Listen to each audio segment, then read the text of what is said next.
بسم اللہ الرحمن الرحیم۔ السلام علیکم معزز طلباء کرام، آپ سب کیسے ہیں؟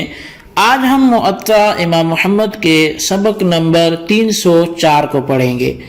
آج کے ہمارے سبق کا عنوان ہے غیر اللہ کی قسم کھانے کا بیان۔ آج کے ہمارے سبق کی جو عبارت ہے وہ باب من حلف بغیر اللہ سے شروع ہوتی ہے، اور آج کے سبق میں ہم جو پڑھیں گے وہ یہی ہے کہ اللہ تبارک و تعالیٰ کے علاوہ دیگر معزز مکرم ناموں سے یا کسی بھی نام سے کوئی شخص قسم اٹھاتا ہے تو کیا ایسی قسم منعقد ہو جائے گی یا اس پر کفارہ لازم آئے گا؟ تو اس حوالے سے ہماری آج کی گفتگو ہوگی اور اسی باب پر ہی ہوگی۔ تو چلیے بڑھتے ہیں۔ سب سے پہلے اس کی پہلی ایک ہی حدیث اس میں لکھی اور اس پر امام محمد رحمۃ اللہ علیہ نے جو مذہب احناف کو تحریر کیا ہے تو وہ بھی سمجھنے کی کوشش کرتے ہیں۔ فرمایا کہ اخبرنا مالک اخبرنا نافع عن عبد اللہ بن عمر ان رسول اللہ صلی اللہ علیہ وسلم سمع عمر بن الخطاب وهو يقول لا وأبي فقال رسول الله صلی اللہ علیہ وسلم ان اللہ ينهاكم ان تحلفوا بآبائكم فمن كان حالفا فليحلف بالله ثم ليبرز او ليصمت۔ امام محمد رحمۃ اللہ علیہ فرماتے ہیں کہ ہمیں امام مالک نے حضرت نافع سے اور وہ عبداللہ بن عمر رضی اللہ عنہما سے روایت کرتے ہیں کہ رسول اکرم صلی اللہ علیہ وسلم نے عمر بن خطاب کو یوں کہتے سنا کہ مجھے اپنے باپ کی قسم۔ اس پر آپ صلی اللہ علیہ وسلم نے فرمایا کہ بے شک اللہ تعالیٰ تمہیں تمہارے باپ دادوں کی قسم اٹھانے سے منع کرتا ہے، لہٰذا جسے قوم قسم اٹھانا ہو تو وہ اللہ تعالیٰ کی قسم اٹھائے، پھر اسے پورا کرے یا خاموش ہی رہے۔ قال محمد وبهذا نأخذ لا ينبغي لأحد أن يحلف بأبيه فمن كان حالفا فليحلف بالله ثم ليبرز أو ليصمت۔ امام محمد رحمۃ اللہ علیہ حدیث کے تقاضے کو بیان کرتے ہوئے مذہب احناف کو بھی ذکر کرتے ہیں کہ ہمارا احناف کا اسی پر عمل ہے کہ کسی کے لیے اپنے باپ دادا کی قسم اٹھانی مناسب نہیں ہے، لہذا جو قسم اٹھانے کا ارادہ کرے بھی تو وہ اللہ کے نام کی قسم اٹھائے اور پھر اسے پورا کرے یا پھر چپ رہے۔ تو بہرحال جی یہ ایک حدیث پاک تھی جو ہم نے پڑھی اور اس کو سماعت کیا۔ تو اس حدیث میں غیر اللہ کی قسم اٹھانے کی ممانعت کے سلسلے میں حضرت عمر بن خطاب رضی اللہ عنہ کی اپنے والد کی قسم اٹھانا مذکور ہے، جس سے نبی علیہ السلام نے منع فرمایا۔ تو اس کو کس وقت سنا گیا؟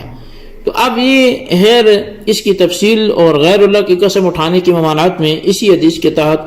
امام بدر الدین عینی رحمۃ اللہ علیہ نے بخاری شریف کی شرح عمدۃ القاری میں آپ نے لکھا ہے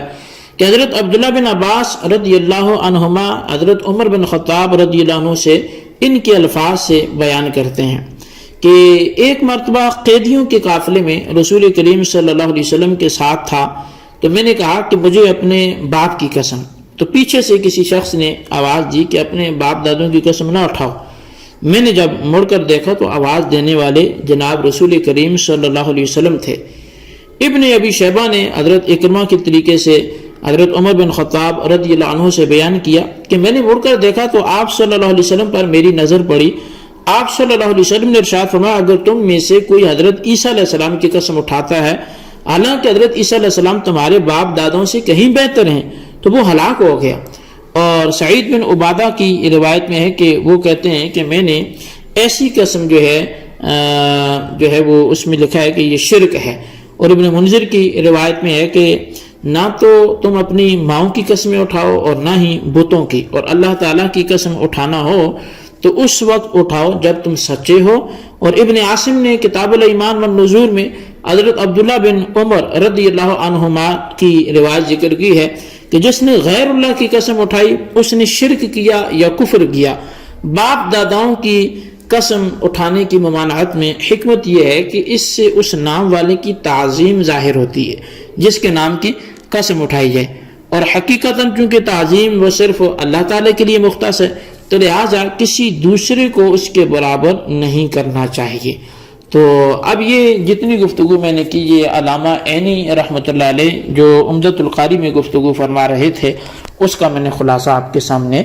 بیان کیا۔ تو بہرحال علامہ عینی کی تحریر سے ثابت یہ ہوا کہ قسم ایسی تعظیم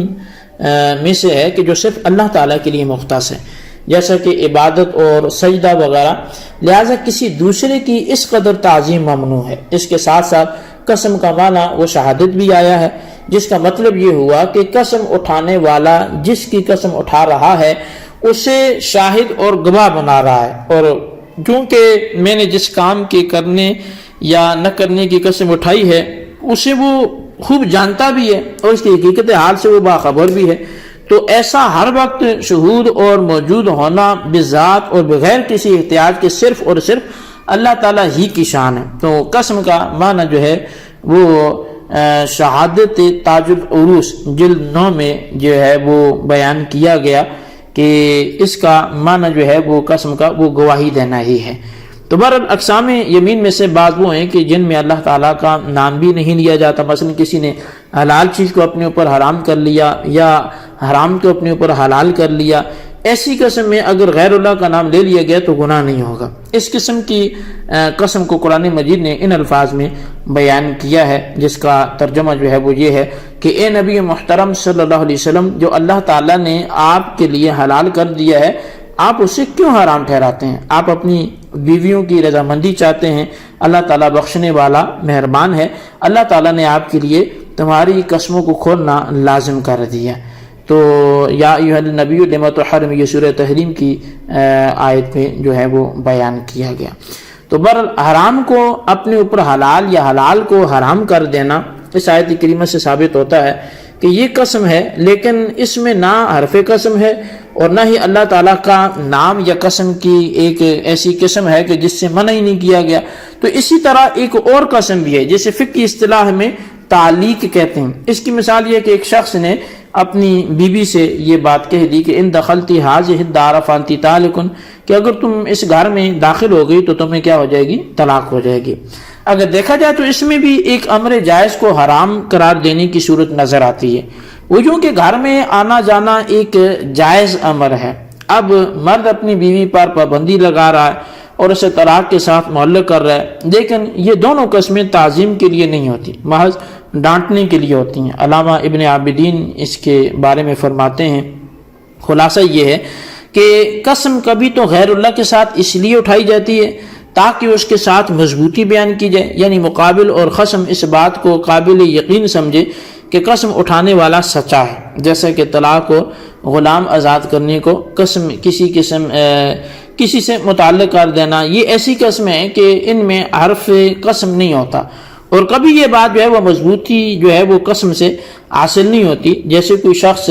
وہ ابی کا ولا عمری کہتا ہے تو اس قسم میں اگر حانس ہو جاتا ہے تو کچھ بھی نہیں لازم آتا، لہٰذا ان سے وثوق حاصل نہیں ہوتا، بخلاف مذکورہ تعلیق کے۔ اور حدیث پاک میں جو نبی علیہ السلام نے فرمایا کہ جو شخص قسم اٹھانا چاہتا ہو تو وہ اللہ تعالیٰ کی قسم اٹھائے، تو اکثر علماء کے نزدیک اس کو غیر تعلیق پر محمول کیا گیا کیونکہ وہ مکروہ بالاتفاق ہے۔ وجہ یہ ہے کہ اس میں جس غیر اللہ کی قسم اٹھائی گئی ہوگی اسے اللہ تعالیٰ کے ساتھ شریک کرنے کا مفہوم پایا گیا ہے۔ تو بہرحال یہ رد المختار کے اندر جو علامہ ابن عابدین شامی رحمۃ اللہ علیہ نے ذکر کیا وہ آپ کے سامنے رکھا، تو اس عبارت نے بھی واضح کر دیا کہ تعلیق کی صورت میں غیر اللہ کی تعظیم پیش نظر نہیں ہوتی، اس لیے فقہائے کرام نے اس کا جواز ذکر کیا ہے۔ اسی رد المختار میں مذکور ہے کہ کیا غیر اللہ کی قسم اٹھانا مکروہ ہے، تو کہا گیا کہ ہاں مکروہ ہے، کیونکہ حدیث پاک میں اس کی نہی وارد ہے، اور عام علماء کہتے ہیں کہ مکروہ نہیں ہے۔ اسی کے ساتھ فتویٰ بھی دیا گیا، خاص کر ہمارے زمانے میں تو یہ مکروہ نہیں ہونے چاہیے، ایسی قسم میں توبیخ اور ڈانٹ ڈپٹ جو ہے وہ مقصود ہوتی ہے۔ اس کے خلاف اگر یوں کوئی کہتا ہے کہ تیرے باپ کی قسم، تو اس میں ڈانٹ نہیں بلکہ تعظیم ہے، اور وہ بھی غیر اللہ ہے، تو اس لیے حدیث پاک کے تقاضے کے مطابق یہ قسم بھی جو ہے وہ ممنوع ہوگی، اس کو درست نہیں قرار دیا جائے گا۔ اچھا، اب اس پر ایک سوال جو ہے وہ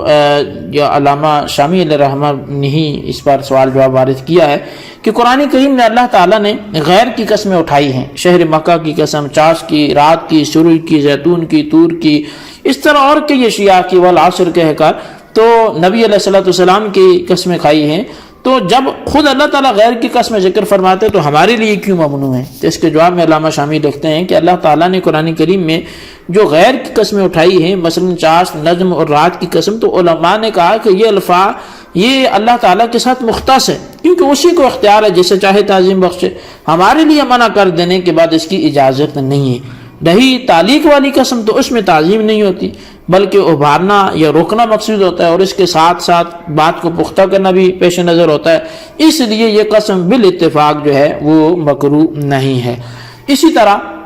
ایک دوسرا جو ہے وہ اعتراض وارد کیا جاتا ہے، اور وہ صحیح مسلم شریف کی حدیث کو لے کے کیا جاتا ہے کہ نبی علیہ الصلوۃ والسلام سے بھی غیر کی قسم اٹھانا منقول ہے، جیسا کہ صحیح مسلم شریف کی حدیث پاک میں حضرت طلحہ بن عبید اللہ نے نبی اکرم صلی اللہ علیہ وسلم سے اس قسم کی حدیث روایت کی کہ جیسی امام مالک نے ذکر کی تھی، لیکن اس میں انہوں نے یہ الفاظ زیادہ ذکر فرمائے کہ نبی کریم صلی اللہ علیہ وسلم نے فرمایا وہ کامیاب ہو گیا اس کے باپ کی قسم اگر اس نے سچ کہا، یا وہ جنت میں داخل ہو گیا اس کے باپ کی قسم اگر وہ سچا ہے۔ تو اس حدیث پاک میں نبی علیہ الصلوۃ والسلام نے اس شخص کے بارے میں اس کے سچا ہونے کی صورت میں کامیاب ہونے یا جنتی ہونے کی خبر دی جو غیر اللہ کی قسم کے ساتھ ہے۔ تو معلوم یہ ہوا کہ نبی علیہ الصلوۃ والسلام نے بھی غیر اللہ کی قسم اٹھائی ہے، تو یہ ممنوع تو پھر نہیں ہونا چاہیے۔ تو اس کا جواب یہ ہے کہ اس سے پہلے یہ حدیث گزر چکی ہے کہ اس شخص نے نبی علیہ السلام سے چند سوال کیے تھے، آپ نے جو جواب ارشاد فرمائے تو اس نے آخر میں کہا کہ اللہ کی قسم میں ان سے زیادہ بھی نہ کروں گا اور کم بھی نہیں کروں گا۔ تو اس پر نبی علیہ السلام نے فرمایا کہ افلح ان صدق، اگر یہ سچا ہے تو کامیاب ہو گیا۔ یہاں وَأَبِيهِ کے الفاظ مذکور ہیں جو غیر اللہ کی قسم بنتے ہیں، تو معلوم ہوا کہ وَأَبِيهِ کے الفاظ بعد میں درج کیے گئے، یعنی وہاں تو صرف افلح ان صدق ہے، تو اس لیے یہ الفاظ جو ہیں اس میں غیر اللہ کا کوئی لفظ ہی نہیں ہے۔ اسی طرح امام نووی اسی حدیث کے تحت رقم تراز ہیں کہ وَأَبِي کے الفاظ قسم نہیں ہیں، کیونکہ عرب لوگ ایسے الفاظ بطور عادت بھی استعمال کرتے ہیں، ان سے حقیقی مفہوم کا ارادہ وہ نہیں کرتے، اور غیر اللہ کی قسم کی نہی سے مراد بالارادہ غیر اللہ کی قسم کھانے سے ہے۔ جب غیر اللہ کی قسم بالارادہ ہوگی تو اس میں غیر اللہ کی تعظیم ہونے کی وجہ سے اللہ تعالیٰ کے ساتھ تعظیم میں شرکت لازم آئے گی، لہٰذا یہ ممنوع ہے، اور یہی جواب پسندیدہ ہے، اسی کو امام نووی رحمۃ اللہ علیہ نے پسندیدہ قرار دیا ہے۔ اور پھر تیسری بات یہ کہ وہ ابھی کے جو الفاظ ہیں یہ قسمیہ الفاظ نہیں ہیں، اور قسمی الفاظ نہیں سے قبل کے دور کے ہیں، یعنی جب الفاظ قسمیہ کی نہیں کن سے ہونی چاہیے کن سے نہیں، تو اس سے پہلے کے یہ الفاظ ہیں۔ اس پر علامہ ابن حجر اسقلانی رحمۃ اللہ نے لا تحلفوا لآبائکم باب کے تحت فتح الباری میں شرح بخاری میں آپ نے لکھا کہ حافظ ابن عبد البر کہتے ہیں کہ افلح و ابا کے الفاظ و ابی کے الفاظ جو ہیں وہ یہ جو روایت کے یہ الفاظ ہیں یہ صحیح نہیں ہیں۔ اس حدیث کے راوی اسماعیل بن جعفر نے افلح و ابی کے بجائے افلح واللہ ان صدق الفاظ بھی روایت کیے ہیں، تو اس لیے بھی ان الفاظ کے روایت ہونے میں ہی تردد ہے، تو اس لیے اس پر کوئی حکم نہیں لگے گا۔ تو بہرحال یہ ہمارا آج کا سبق تھا، اس کو آپ اچھی طرح سمجھیں، اس کے خلاصے کو اپنے رجسٹر پر ضرور لکھیں۔ اللہ تعالیٰ سے دعا کرتے ہیں جو ہم نے پڑھا سنوں سے یاد رکھنے کی توفیق نصیب فرمائے، آمین بجاہ النبی الامین صلی اللہ علیہ وسلم۔